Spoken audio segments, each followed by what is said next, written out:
why you feel What are they concerned specifically about? So they're worried about inconsistencies in the new rule. So could you explain the new rule just so there's clarity? Well, I had not. This is the first I've heard that people have raised an issue. I mean, I didn't hear in the legislature. I mean, it was a pretty. I mean, Kathleen, do you want to say anything about that?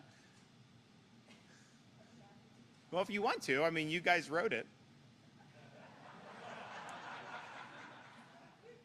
Okay.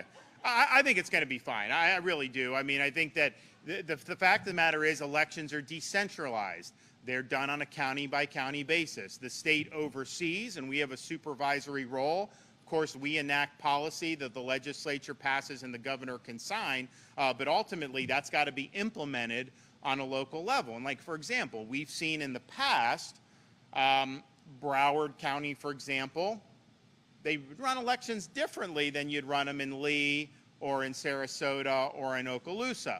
We've, I think, corrected that to a large degree, partially because we now have in Florida an agency in the state level, not the local level, that's sole responsibility is to investigate and prosecute election crimes. So you've now seen over the last few years, you've seen illegal aliens prosecuted in Florida for voting. And honestly, like some of these, now, I mean, they need to be held accountable, but some of them were in Broward, and the people in Broward were telling them that they had a right to vote, even if they're a foreigner.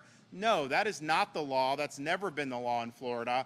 But now we have an ability to hold people accountable. So it's had a huge impact on that, because I think there were pockets of the state where you can kind of do what you wanted and no one would be held accountable. That's changed now. We have a new sheriff in town. And we have run for 2 consecutive cycles, 2020 and 2022, the most efficient and transparent elections anywhere in the country. And just think if we were sitting here 24 years ago saying that, people would have laughed that Florida elections would actually be run efficiency. So I think the 24 is going to be even better than we've done the last 2 years. And I think the changes that have been made have been positive across the board.